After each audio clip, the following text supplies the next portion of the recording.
ternyata saat di uji distribusinya, ya, yang diuji datanya adalah data permintaan selama lead time. Ya, jadi kalau lead time-nya 7 hari, maka data permintaan selama 7 hari tersebut itu yang akan kita uji distribusi datanya. Nah, jika data kebutuhan selama lead time ternyata setelah diuji distribusi datanya tidak membentuk distribusi normal, maka kita harus menggunakan metode metode untuk model probabilistik yang berdistribusi diskrit, ya. Oke, sebenarnya prinsipnya sama, hanya ada sedikit perbedaan dalam perhitungan reorder point-nya. Oke, jadi untuk mencari reorder point, kita harus mencari tahu dulu distribusi dari bukan distribusi ya, kita harus mencari tahu dulu berapa probabilitas terjadinya stock out, ya. Nah, kemarin sudah disebutkan stock out terjadi jika kebutuhan selama lead time, yaitu DL, beli reorder point-nya. Di mana reorder point ini adalah jumlah stok minimal yang ada di gudang untuk memenuhi kebutuhan selama lead time pemesanan. Nah, jika selama waktu tenggang pemesanan ternyata demand yang melebihi reorder point, ya, di mana DL menjadi lebih besar daripada reorder point, maka terjadilah stock out. Oke, nah stock out, ya, kalau kita bicara tentang probabilitas, ya, kalau saya buat ke dalam lingkaran, oke.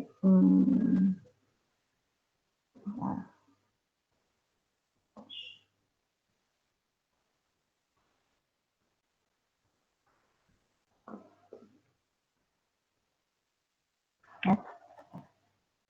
Saya buat ke dalam suatu lingkaran.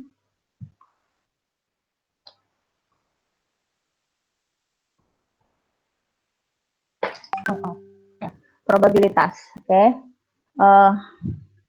Satu lingkaran ini ada probabilitasnya adalah 1, ya.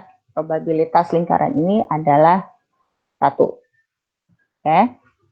Nah, kemudian kalau ada bagian, ya, bagian yang saya potong, ya, misalnya ini saya arsir, oke, ya. Kemudian ini adalah misalnya daerah stock out, ya, di mana stock out itu terjadi pada saat kebutuhan selama lead time lebih besar daripada reorder point. Nah, maka probabilitas, ya, ekspektasi dari terjadinya stock out adalah P, ya. Oke. Nah, kalau misalnya saya sudah tahu, maka ya tidak diarsir, ya. Yang tidak diarsir ini adalah daerah service level, ya. Jadi kalau ini adalah stock out, nggak kelihatan ya. Kalau yang diarsir ini adalah stock out, ya. Jadi satu kesatuan ini probabilitasnya 1, ya. Jadi probabilitas ini satu kesatuan adalah 1, ya. Nah, yang diarsir ini adalah stock out, ya, di mana probabilitasnya stock out itu terjadi apabila DL lebih besar daripada reorder point, maka probabilitasnya adalah P DL lebih besar daripada R.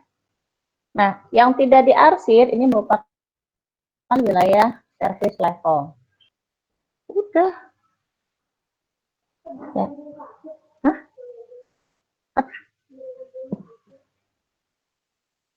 Bisa. Coba dilihat dulu. Udah. Oke. Nah, yang tidak diarsir ini merupakan wilayah service level. Ya, service level itu adalah dalam artian wilayah tidak terjadi stock out, ya. Nah, pada saat kapan tidak terjadi stock out, yaitu pada saat kebutuhan selama lead time-nya lebih kecil atau sama dengan dari reorder point. ya. Maka berapakah probabilitas dari terpenuhinya seluruh kebutuhan atau berapakah probabilitas terjadinya service level, yaitu PDA. Oke. Nah, sehingga kalau satu kesatuan ini adalah probabilitasnya 1, kemudian kita bisa tahu bahwa service level kita adalah 95% atau 0,95 misalnya probabilitasnya, ya. Maka probabilitas terjadinya stock out ini sama dengan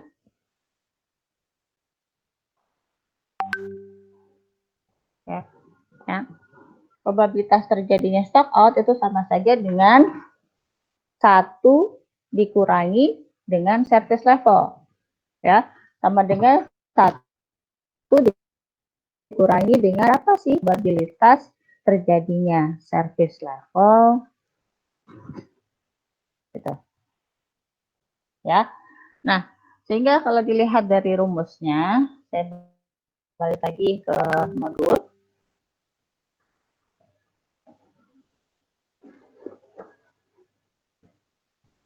Ya, saya balik lagi ke modul. Sehingga probabilitas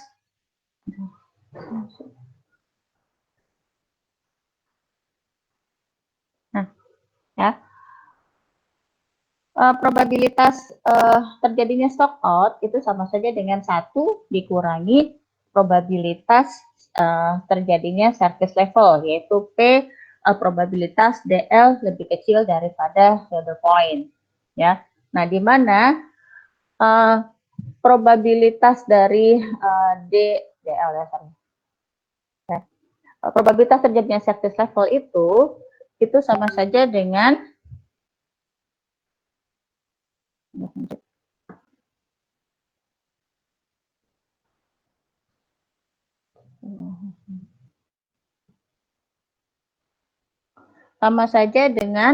fungsi dari distribusi probabilitas kumulatif, ya, dari kebutuhan selama lead time, ya. Jadi ini sama saja dengan F, ya, sama saja dengan FR, ya. Jadi probabilitas terjadinya service level itu sama saja dengan fungsi dari distribusi kumulatif kebutuhan selama lead time, ya. Jadi kebutuhan selama lead time kita kumulatifkan, maka itulah terjadi pemenuhan kebutuhan, ya. Di luar dari itu terjadi stock out, ya. Nah, sehingga kalau sekarang kita balik, kalau tadi probabilitas DL lebih besar daripada R sama dengan 1 dikurangi FR, ya, 1 dikurangi FR. Nah, maka sekarang FR-nya sama dengan 1 dikurangi probabilitas terjadinya stock out, ya. Jadi dibalik.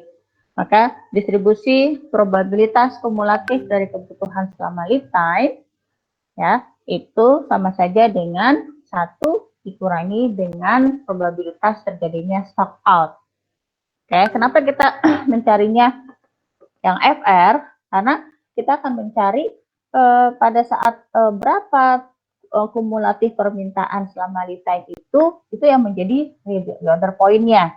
Ya, jadi permintaan per hari gitu lead time itu akumulatifkan. Nah, maka disitulah kita bisa menentukan order point-nya. Ya, di luar dari itu maka terjadilah stock out. Nah, bentar, ini ada yang minta join.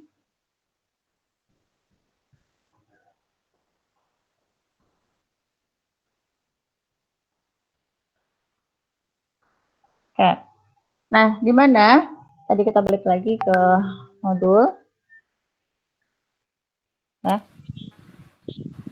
di mana probabilitas terjadinya stock out, ya, yang di kotak ini, rumusnya di dalam kotak, itu sama saja dengan quantity atau EOQ dikalikan biaya penyimpanannya dibagi dengan CP dikalikan D. Nah, di mana CP itu adalah apa namanya biaya penalti, ya. Jadi kita perlu data tambahan yaitu berupa biaya penalti per unit stock out, ya, per unit terjadinya stock out. Jadi kalau misalnya stock out-nya ada 10, maka biaya per unitnya berapa rupiah, gitu ya.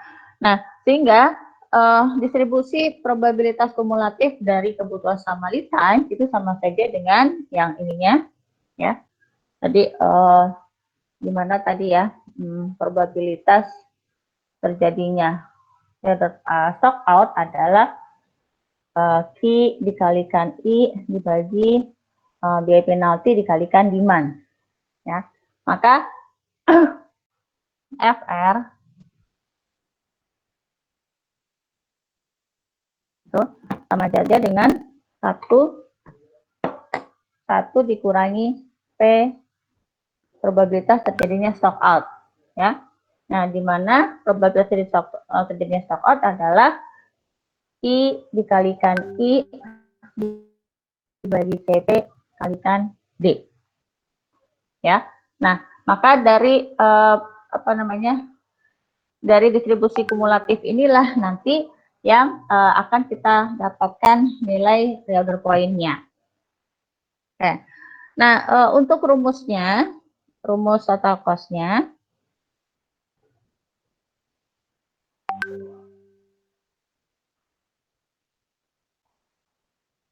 pada prinsipnya sama dengan semua metode EOQ, yaitu biaya pemesanan ditambah biaya penyimpanan, ya.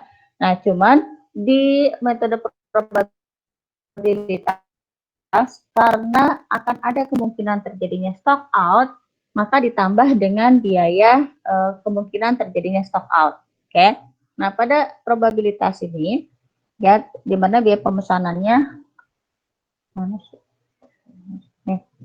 di mana biaya pemesanannya merupakan perkalian dari biaya pemesanan dikalikan frekuensi pemesanan. A dikalikan D dibagi Q. Ya, D per Q itu adalah frekuensi pemesanan. Dikalikan biaya pemesanan per sekali pesan. Nah, kemudian biaya penyimpanan adalah perkalian dari biaya simpan per unit persatuan waktu dikalikan rata-rata barang yang disimpan selama satu periode. Nah, dikarenakan pada metode probabilistis ini perlu adanya safety stock, maka barang yang disimpan di gudang menjadi bertambah, yaitu rata-rata barang yang disimpan di gudang ditambah dengan safety stock. Ingat kemarin safety stock ya, safety stock adalah R dikurangi DL bar.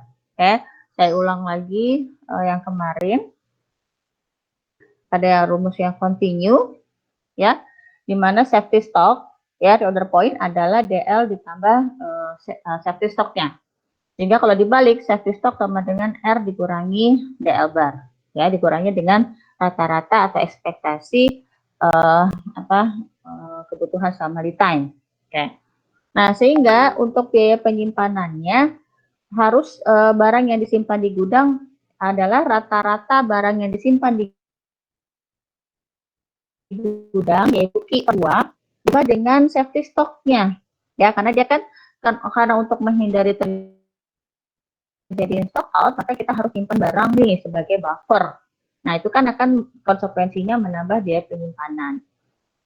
Sehingga ekspektasi dari biaya penyimpanannya adalah perkalian dari biaya penyimpanan per unit persatuan waktu dikalikan rata-rata barang yang disimpan di gudang ditambah dengan biaya ditambah banyaknya barang yang disimpan di gudang. Oke. Jadi Q per 2 ditambah safety stock, rata-rata barang yang disimpan di gudang ditambah dengan safety stock, ini adalah jumlah barang yang disimpan di gudang dikalikan biaya per unit persatuan waktunya. Nah, dikarenakan adanya kemungkinan terjadi stock out, ya, maka kemungkinan kita harus mengeluarkan biaya penalti. Oke. Kalau di biaya penyimpanan, ini kita harus adakan safety stock untuk menghindari terjadinya stock out, maka biaya penyimpanan menjadi bertambah, ya. Nah, sementara di sisi lain, safety stock kita mungkin tidak bisa mengcover semua permintaan. Nah, sehingga ada kemungkinan terjadinya stock out. Sehingga total biaya penyimpanannya ditambah dengan satu variabel lagi, yaitu ekspektasi biaya stock out atau ekspektasi biaya kekurangan persediaan, ya. Nah, di mana kekurangan biaya persediaan itu merupakan perkalian dari frekuensi dari pemesanan. Sorry, saya geser dulu.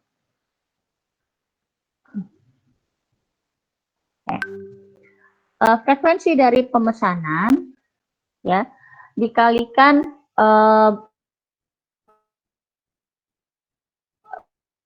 biaya penaltinya setiap kali terjadi stock out, ya, setiap kali terjadinya stock out maka kita harus lakukan pemesanan kembali. Nah, sehingga biaya stock out-nya adalah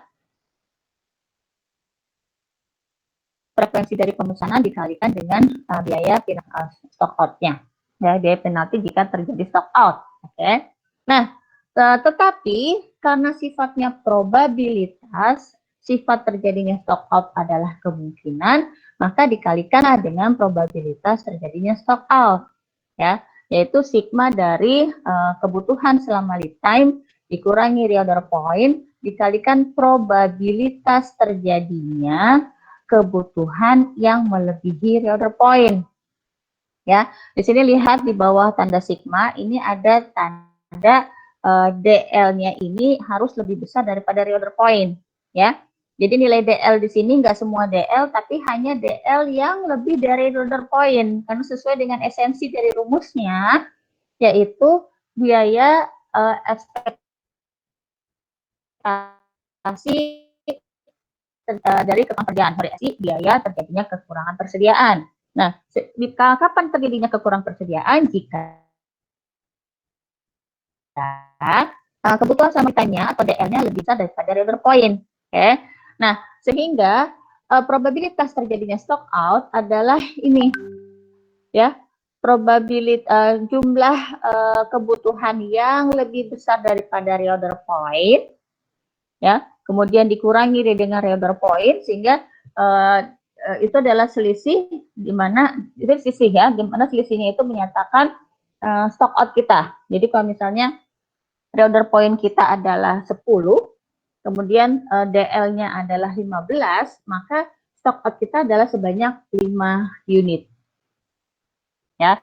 Kalau reorder point-nya 10, kemudian kebutuhan selama lead time-nya adalah 12, maka 2 unit terjadi stock out. Ya, selisih di antara kebutuhan selama lead time yang lebih besar daripada reorder point, nih, dikurangi dengan reorder point, ini merupakan jumlah unit stock out.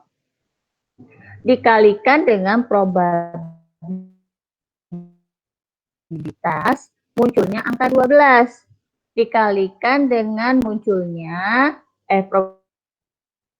probabilitas munculnya angka 15. Gitu, ya. Nah, sehingga ekspektasi terjadinya stock out, ya, mulai dari sigma ini dikalikan dengan biaya penalti cost. Maka itulah disebut dengan ekspektasi biaya kekurangan. Oke. Nah, sehingga rumusnya terdiri dari ekspektasi biaya pemesanan ditambah dengan ekspektasi biaya penyimpanan ditambah dengan ekspektasi biaya kekurangan persediaan. Ya. Nah, kemudian ya, kita lihat di sini tadi penjelasannya, ya. Nanti kalian bisa baca sendiri. Ya, ekspektasi ordering cost merupakan perkalian antara biaya pemesanan dengan frekuensi pemesanan. Ya, nanti kita akan baca sendiri di sini. Nah, kita sekarang masuk aja langsung ke contoh soal.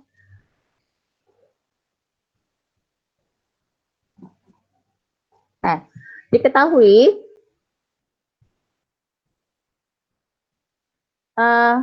biaya penalti cost-nya, ya, bisa ada sebuah perusahaan yang memiliki biaya penalti cost $5 Kemudian demand per tahunnya 800 unit, biaya pemesanannya $100, dan biaya penyimpanannya $4 per unit per tahun. Nah, kemudian kebutuhan selama lead time ini dicatat ya.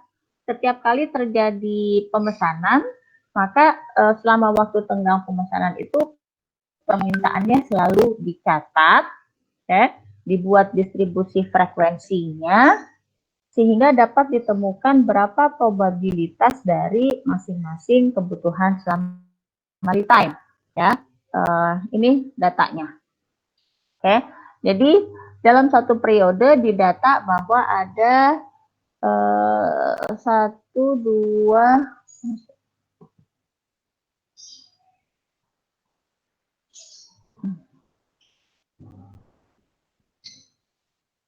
ya, ada 1, 2, 3, 4, 5, 6. Ya. Ada 6 kali pemesanan, berarti ada 6 kali lead time. Ya. Pada lead time yang pertama, ya, permintaannya dicatat selama waktu tenggang itu udah 70 unit. Ya, jadi misalnya waktu tenggangnya adalah 7 hari. Ya, maka 7 hari pertama 70 unit. 7 hari yang kedua ada 75 unit. 7 hari yang ketiga pada saat menunggu barang datang ada 80 unit. Yang berikutnya sebanyak 85 unit. 7 hari berikutnya pada saat dilakukan pemesanan